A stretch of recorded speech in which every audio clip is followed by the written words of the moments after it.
अभंगाच्या पहिल्या चरणामध्ये तुकोबाराय सांगतात, पडता जड भारी दाशी आठवावा हरी. मोबाईल ठेवला इथं जे बसलेत त्यांनी लाईव्ह बघा, हे लाईव्ह, ते लाईव्ह जे घरी आहेत त्यांच्यासाठी थोडं इथं लक्ष द्या जरा. विडल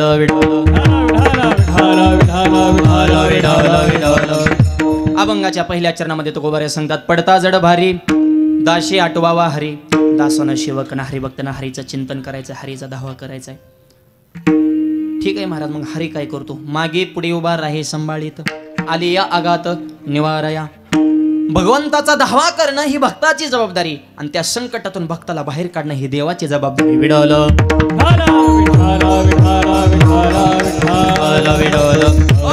आणि संकटातून कशी बाहेर काढतात ऐका. काय झालं, दोन महात्म्यांची भेट झाली, दोनही वजनदार, एक हनुमंत आणि दुसरे अर्जुन, दोघांची भेट झाली. तू म्हणता अर्जुन 8व्या अवतारात, हे 7व्या, हे चिरंजीव आहेत ना. हनुमंतराय आजही आहेत, सप्त चिरंजीवामध्ये त्यांचा नंबर आहे मायबाप. आणि हनुमंतराय परिपक्व, आणि अर्जुनाला जरा थोडा ग झाला आणि ते हनुमंतरांची गाठ पडली. हनुमंतरांचं उलट पलट बोलायला लागलं. अहो काय हनुमंतराय म्हणले, दगडावर रामलेलं दगड पाण्यात फेकलीन, शेतू बांधला, काल तसला कुठं करायचा, मला बोलवायचं ना, मी शेतू बांधला असता. गर्व झालेल्या माणसाची भाषा. आता अर्जुनाने कशाला ह्यांच्या नादाला लागावं? अर्जुन जरी वादळ असेल तर हे चक्री वादळ आहे ना.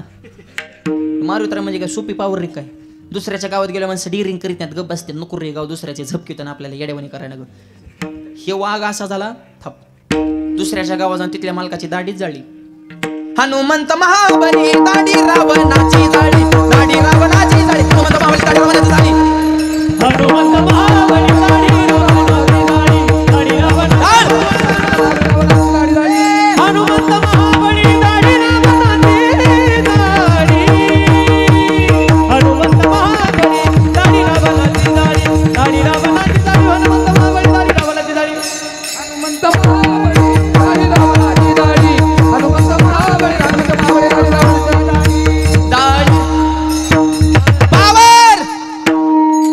बुका केला त्याच्या दाढीचा. दाढी जळल्या मिशार राहिली असत्या का? दडादडाच पेटल्या, गंज पेटल्या वनी. आज गाव जाळलं म्हणलं, जाळलेले लंकान धन्य धन्य म्हणतो का? काय सुपी ताकद आहे का माहिती? एवढी ताकद का होते? तर अंजनीच्या तपासासाठी महारुद्र आले पोटी. अंजनी मातेच्या दुधाचा थेंब दगड पडला तर दगड ठिकऱ्या ठिकऱ्या उडत होत्या दगडाच्या. काय ताकद असेल दुधा? आता आईचं दूध राहिले का पोरांना? बाटली जलमल्यापासून बाटली तर शेवटपर्यंत बाटलीच. फक्त टॉपनात बदल होतो, रबराचं जातं पत्र्याचं येतं.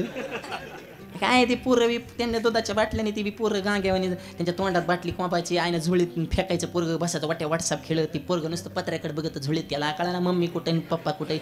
पोरं बी बघा पहिल्यासारखे राहिले नाही, त्यांची डोकी मडक्यावण्या झाल्या तर हातपायच्या काड्या लवलवते इकराळा ब्रह्मांडी मा. खपक्याच्या खपके गुटीगुटीत पोरं कुठे राहिले ते पहिला. तसल्या खैऱ्या पोराकडे बघून आई म्हणते, माझं वाघ पिल्लू कसं बघत आहे, चव आली तुझ्या वाघाला. नाक आता मला ढिरेला चुळीतून तोंडात बोट घाली, तो असा वाघ असतो का? ती वाघाचा पिल्लू म्हणजे ही कोण झाली? ओ वाघी. आणि पतिदेव वाघ, आणि वाघ 24 तास पिऊन 7च्या पुढे बिबट्या होतो. चढल्यावर कुठे आहेत गांधावाली? म्हणजे पियाल्यावर तुला माळकरी दिसत करे वाघ या वाटल्या. पोरं बी लहानपणी काय त्या पोरांना, तुम्हाला खरं सांगतो, पोरांना तरी काय दोष द्यायचा? पोरांना कायच्या मांडीव खेळायला भेटतंय, कायच्या मायेची उभं का पदराला झोंबायला भेटतंय का? काय हे खेडेपाड्यात तरी धर्म टिकून आहे. आता शहरामध्ये आईच जीन पेंटवर रे. काय पोरांकडून अपेक्षा करायची आपण सांगा बरं. अहो परवा पुण्याला कीर्तन आणि बापाच्या मांडीव पोरगं बसले होतं, मोठमोठे रडायचो. आम्ही म्हणलं ते किती रडतंय, त्याला त्याच्या मम्मीकडे द्या की. ते मला मीच मम्मी या. अहो T shirt, jean pant, headphone, goggle, मला काय माहिती मम्मी का पप्पा? अरे कोण कोणाची कपडे घालतय बुवा? तुम्हाला तुमचे कपडे पुरा नका बुवा. पुरुषांच्या कपड्यावर का अतिक्रमण करता? अहो ज्याची त्याची लक्ष्मण रेषा ठरली ना आयुष्याला. काही भिकारपणा करायचा असला लोकांनी म्हणायचो तिला स्टँडर्ड नाही, ती डोक्यात आवड झाली.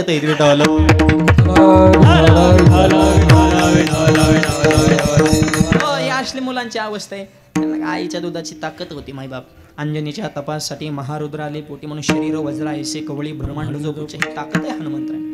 सामान्य का? अशा हनुमंतरायांच्या बरोबर अर्जुनानं वाद सुरू केलाय. काय म्हणले?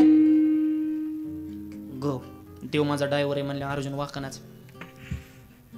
आणि देवाला भक्ताचा काही सण होईल पण अहंकार सण होत नाही.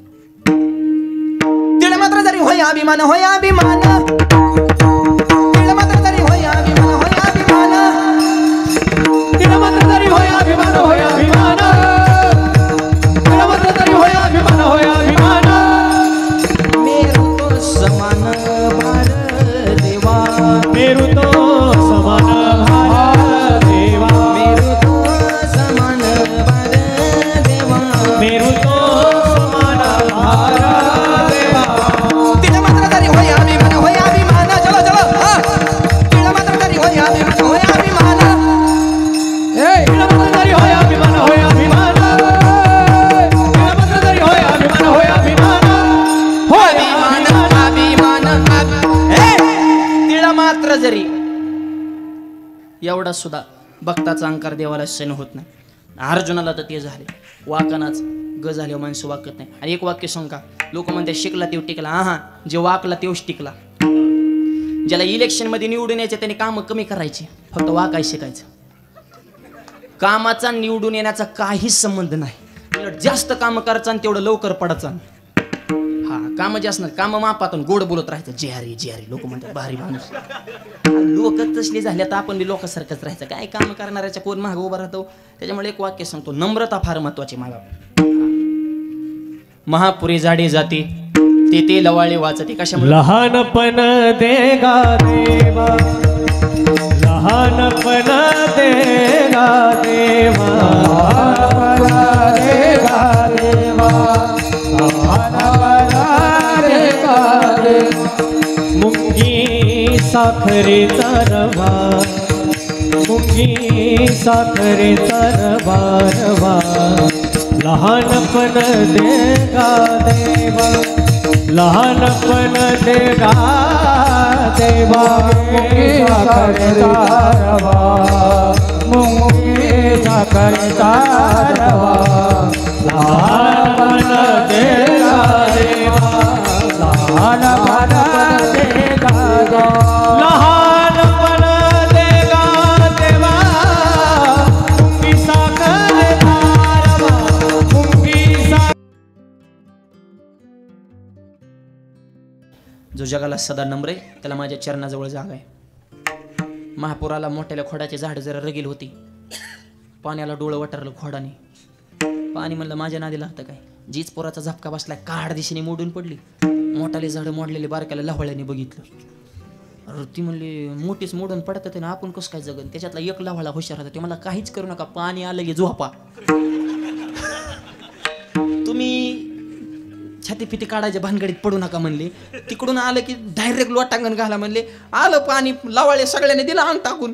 पाणी गेलं सणासण वरून निघून. पाणी गेलं की परत उभं राहिले. कोण कोण राहिलंय र ते लवाळे वाचते. आणखी सोपं सांगतो, ज्वारीचं कणीस असं वाकलेलं असतं बघा, त्याला आकडी म्हणतात आमच्या भागात. ठराविक कणस अशी भरून येतात आणि अशी परत रिटर्न वाकत येत. ते धरणी मातेशी नम्र आहेत. भरून आलेला माणूस वाकलेला असतो. आई तुझ्या कृपेनं माझ्या जीवनाची निर्मिती झाली, मी तुझं दर्शन घेतो. ते जे कणीस आहे ना, माणसं अलगत कापतात. आणि ग्रामदैवत आहे का मारुती म्हणा, भैरोबा म्हणा, त्याच्या मंदिरात अशी वर पूजेचा मान त्याला अडकून ठेवते. 10-15चा पुंजका. अख्खं गाव खालून जातात ते वरून. सगळ्यावर CCTV. का? वाकल्यामुळं जागा कुठं भेटली? सगळ्यांच्या वर. आणि जी कणीस तात आहे ती मिशनीत काढ काढ काढ काढ पिटच. हे वाकल्याला हा फायदा आहे. भेटवलं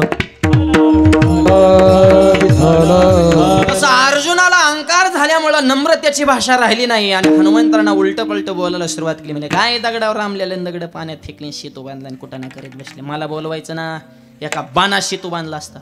कोण म्हणतंय? अर्जुन. कोणाला? हनुमंतराय. हनुमंतराय म्हणले मग तुला बोलिवलं असतं, पण तेव्हा तुझा जन्म झाला होता का? नाही.